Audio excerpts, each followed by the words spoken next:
ये एक दिन पहले ही डोनाल्ड ट्रंप ने ऐलान किया है कि हम ईरान के ऊपर इतने हमले करेंगे कि वो वापस स्टोन एज में चला जाएगा।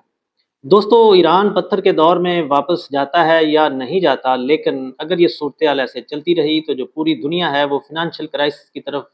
बुरी तरह से बढ़ रही है। और ये फ़ाइनेंशियल क्राइसिस जो है, जो फ़ाइनेंशियल एक्सपर्ट्स हैं वो ये कह रहे हैं कि ये जो 2008 में फ़ाइनेंशियल क्राइसिस आया था, ये उससे भी बड़ा फ़ाइनेंशियल क्राइसिस हो जाएगा। अब 2000 जो 8 का फ़ाइनेंशियल क्राइसिस है, थोड़ा-सा उसको भी डिस्कस कर लेते हैं कि उसमें क्या हुआ था। उस फ़ाइनेंशियल क्राइसिस का दुनिया में तो जो इम्पैक्ट हुआ था, हम डिस्कस करेंगे कि पाकिस्तान के ऊपर उसका क्या इम्पैक्ट हुआ था। 2008 में जो पाकिस्तान की स्टॉक एक्सचेंज है, उस फ़ाइनेंशियल क्राइसिस की वजह से 60% तक गिर गई थी। और जो इन्फ्लेशन का रेट है 25% तक हाई हो गया था।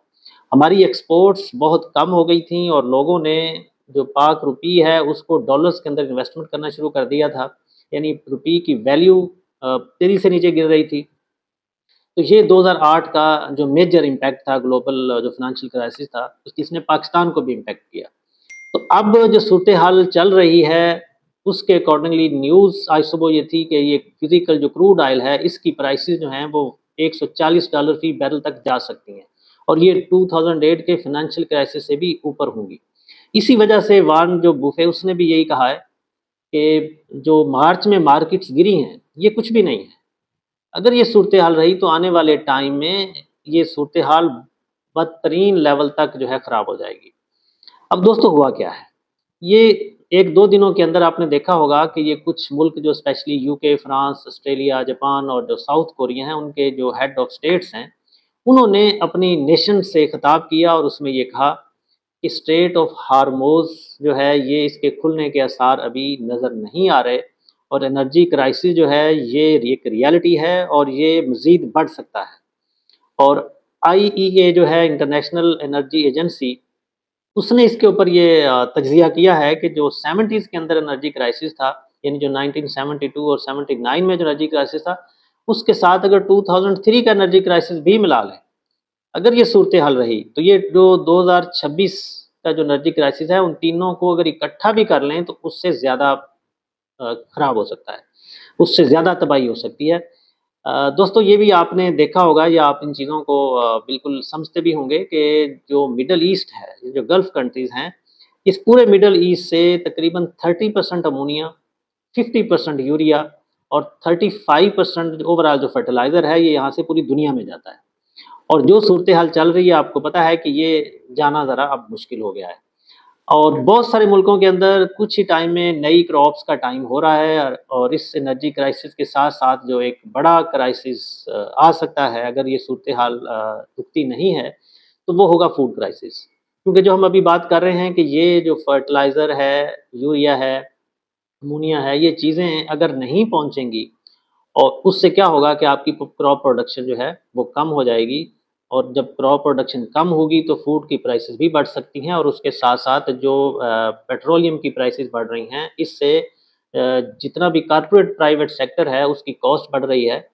और बहुत सारे आपको पता है कि प्राइवेट जो सेक्टर में बड़ी फर्म्स हैं, उन्होंने बैंक से क्रेडिट लाइन्स ली हुई हैं। अब अल्टीमेटली उसमें उनका जो बर्डन है वो भी बढ़ रहा है और